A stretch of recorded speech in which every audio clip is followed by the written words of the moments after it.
Good morning, comrades. Welcome back to the channel. Welcome to not Nürburgring, also not Russia, but to Munich. And why Munich? Every 2 weeks I'm shooting an episode of What's Up Audi, which is Audi's YouTube show. And as it happens, a very good friend and a very old friend of mine has opened a business recently here in Munich. And he called me up and said like, "Hey Misha, the next time you're gonna be in Munich, stop by and we can have a party like the old days." And to which I said, if you're gonna have a party like the old days, I won't be able to drive back home not only on the same day, I won't be able to drive home like the next year. So no parties. Okay, then maybe you can check out some cars and have a test drive. And I said, well, test drive through the streets of Munich in a traffic jam is not going to be exciting, but I'll be happily check them out. And hopefully next time you can take them to the ring again, because he was racing many years ago, even before I came to the Nürburgring. So the upcoming cars are going to be very cool and exciting, starting with this amazing Chevy.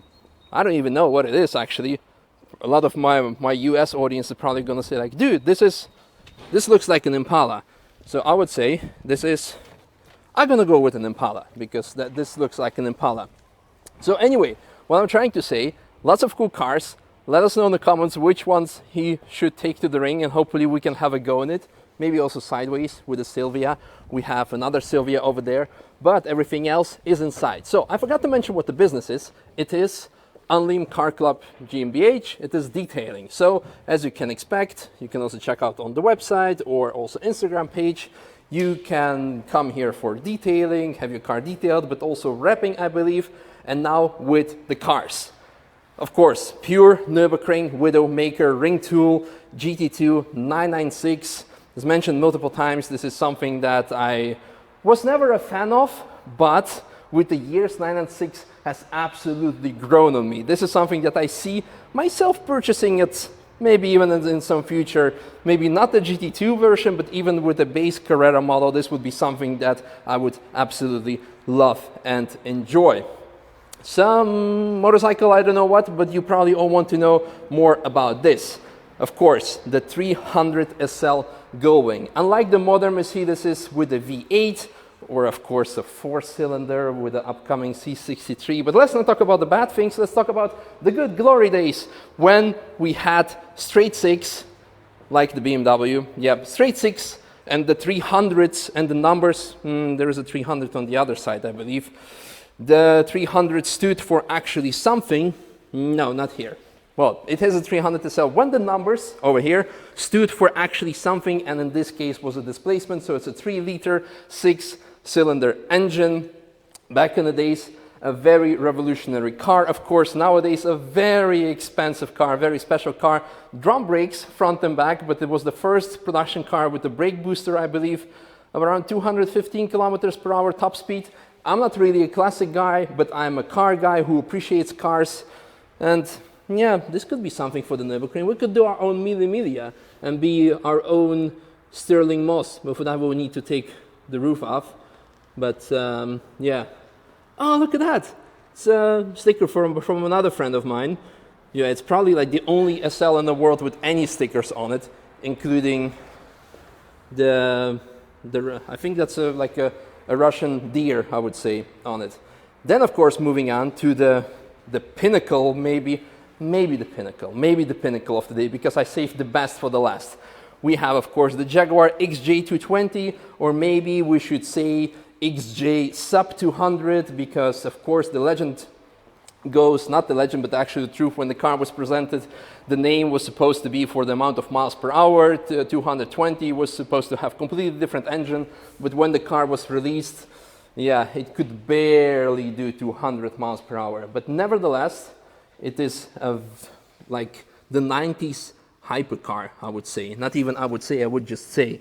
Let's just watch out for the door. I don't want to be paying 200 million euros for scratching the door, but boost, battery, old school clock, oil pressure, oil temperature, just the temperature, sorry for that, and old school gauges. Nice. Only 13,000 kilometers. I wonder if we can put some more on it later on. Yep, and only 5-speed. Back in the days, and proper speakers. Nice. That's also nice. So we had over there the XJ220, and now let's proceed with the final, or almost the final corner of the building. We have here a Volkswagen. Is that a Charoudin or a Golf Plus? What is it? I'm very excited. This is probably like the most exclusive car that we have here. This is the T-Side Blue Motion. That's very important. And it's a Touran. I deeply, sincerely apologize for the old Touran owners that I have not recognized their actual car. But it's a very important car because, as you can see, it's getting some detailing done, some vacuum cleaning, some extra detailing. So basically, you don't need to have a supercar, hypercar, or extreme collectible or classic car. You can have any car, also Touran, probably also a shitty mark for Golf, to come to Unlim detailing and get some job done. Probably also they do some bikes, I don't know, but check out their website. Final car, or is it the final car? Because as mentioned, I saved the best for the last, and this is not the best, by far from it. Final car, 991 Mark I GT3. Yeah, what else is special about it? They told me that the seats are special, but we saved the best for the last. Some cars are hidden away because they're slightly more special than the ones that you saw above. First of all, we have the first gen Dodge Viper over here, which I was also offered to go and have a drive in. Probably with the old school clutch through the Munich traffic jam is not the best idea, but probably still a better idea than taking it out on the ring. But you tell me, that would be very interesting. But the very last exclusive, super awesome, fantastic automobile that we have saved for the last is nothing compared to what you saw before, nothing compared to what you saw with the Viper, the XJ220, SL300. It is the one and only, are you ready for this? Lada, but not just a Lada 2101. It is actually a real original police car from DDR. 1974, I assume this is the actual year, fully original with everything. Even the wheels are seen to be original, but just with the new tires, new gen tires. Original siren as well. And unfortunately, it being a Lada, we were not able to start it. We can have a look inside. Look at that. That is amazing. Let's have a look from the other side. This is definitely the car, without a doubt, that I would love to take for a lap or two, or to chase some capitalists. So final look on the interior. Really have to watch out that I don't fall through here, because otherwise that's going to be a good video, or actually a video will never make it. Nice. So as a kid, of course, as every kid, the most important part of any car was the speedometer, and you were looking like, oh, the car can go 160. Right, in your dreams. But look how awesome. Oh, that's the original siren control microphone.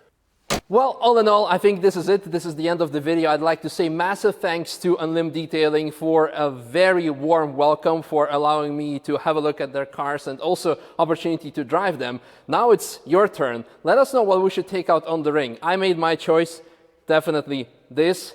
But if you want to see something from above, I mean, yeah, just be like everyone else. Nah. But for that, subscribe, like, share, as always. And most importantly, if you're from Munich or the area, come over here. As you can see, you don't need to have a super or hyper car to have your car detailed. I'm pretty sure you're gonna enjoy the result. And yeah, I'm just getting very excited to lap this. So hopefully in one of the upcoming videos. See you. Bye-bye.